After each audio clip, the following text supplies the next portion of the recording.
Hello, hello, hello. How are you wonderful people doing? Thank you so much for joining me. Please subscribe to this channel.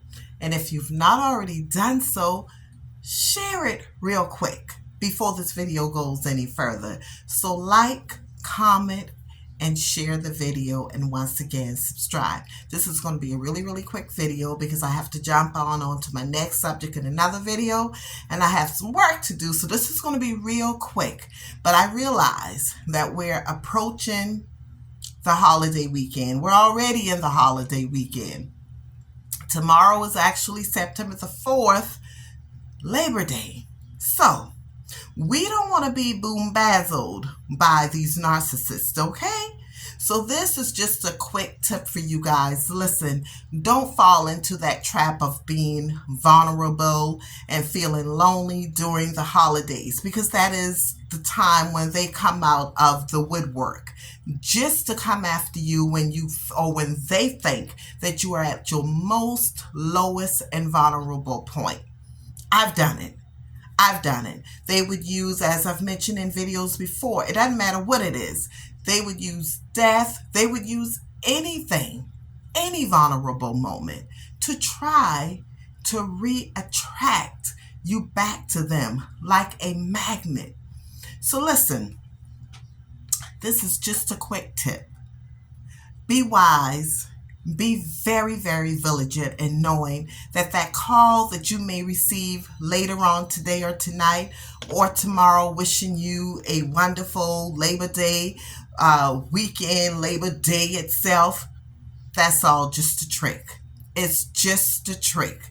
You have to let that phone ring, look at it, put it down, block it. If you haven't already done so, block that number, but pay absolutely no attention to that at all. Don't pay it any attention, because they're very slick and very cunning at what they do. So you don't want to, Labor Day is one day a year. So you don't want that one day of answering that phone, accepting that call, and having a conversation with them. That one day could turn into months and months of misery for you because they have not changed. And most of them will not change. First, you have to acknowledge that you have a problem. And if you don't acknowledge that you have a problem, why would you get any help? If the doctor is telling me I have high blood pressure, if they're telling me this and I refuse to acknowledge the fact that this is something that I have, and I don't take the proper medication for it or make some life changes as far as exercising and dieting, things of those nature, what do you think is going to happen? It would only emasculate into something greater and bigger, and maybe perhaps even a person's life, if they're not taking heed to it and they're not willing to accept and acknowledge what is there. So it's no different from a person with narcissistic tendencies or a narcissist themselves. And I should say a narcissist themselves, because I think sometimes we all have a low tendency. Sometimes we may not be a full-blown narcissist, but sometimes we gloat on ourselves. Sometimes we like admiration from people. Sometimes we want folks to tell us we look good.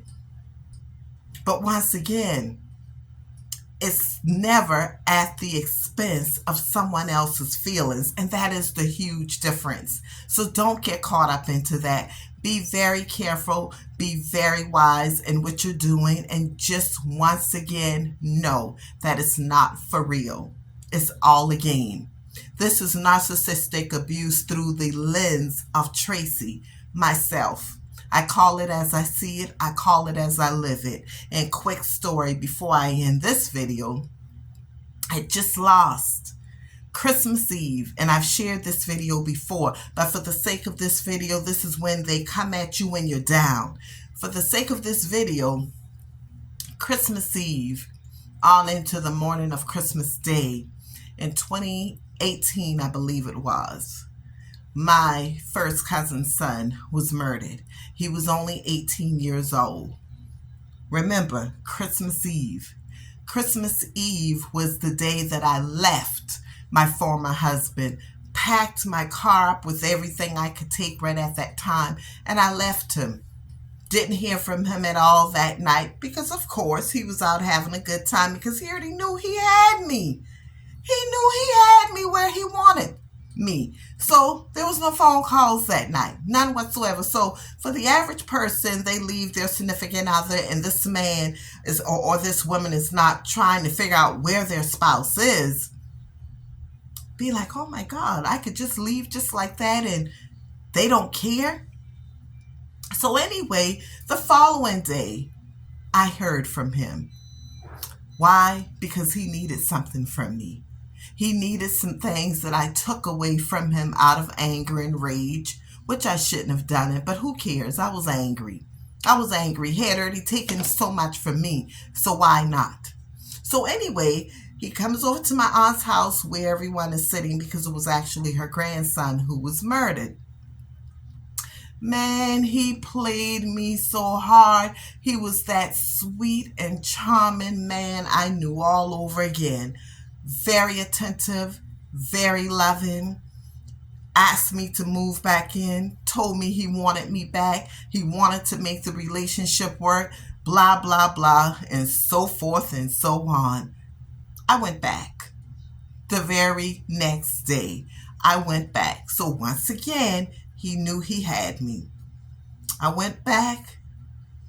Things were good for a while, and it went right back to the same old thing. Or I should say he was treating me good for a while because he never stopped doing what he was doing. So just because they come back, they've just figured out a way to get a little bit better with what they're doing. And, it doesn't change. It just don't change. So don't fool yourself. It does not change. They just figure out another way to maneuver around some things to make whatever it is they want happen. If that's to fool you, trick you, whatever you want to call it. Let it go. Do not pick that phone up Labor Day. Do not pick it up the day after. Oh, I just called to find out how was your Labor Day on yesterday. How was your Labor Day weekend? I saw such and such, and, I asked them about you, or I was wondering how things was going, but I figured you'd be with your family and I didn't want to bother you at that time, but how was it?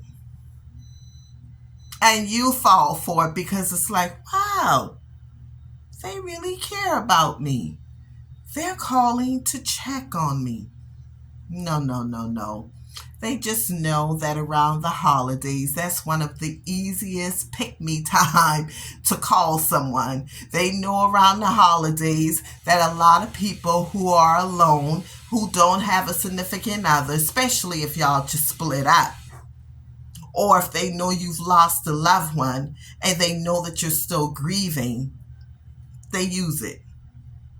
So I'm out of here. I'm moving on to my next video. Listen, I am working on another book regarding narcissistic abuse. The other one that I've written is here, Breaking the Chains of a Narcissist. And as you can see, I have it open because I am working on relaunching this book. And I'm also working on another book that I have to have submitted to a company by Saturday of next weekend. So I have a lot of work to do. So I'm out of here. My time is running up. I'm timing myself to be off of this video. So you all have the most amazing time in your life whenever you're viewing this video. And always remember, when you see me come on here, this is Tracy's using her voice. This is Tracy telling her story through my lens.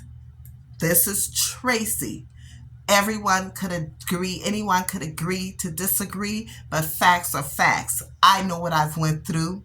I know what other women have experienced that I've spoken to. So listen, it is what it is. If it don't work for you, then I understand. It's perfectly okay to move on to someone else's channel. But for me, I will continue on doing what I am called to do, and that's to help help someone else get out of a situation that I was once in, or at least if for some reason they can't seem to get out of it right then, they know how to navigate their way through it. This is what I do, and I enjoy it. Y'all have a great day. Love you. Please share, subscribe to this page if you've not already done so. Take care.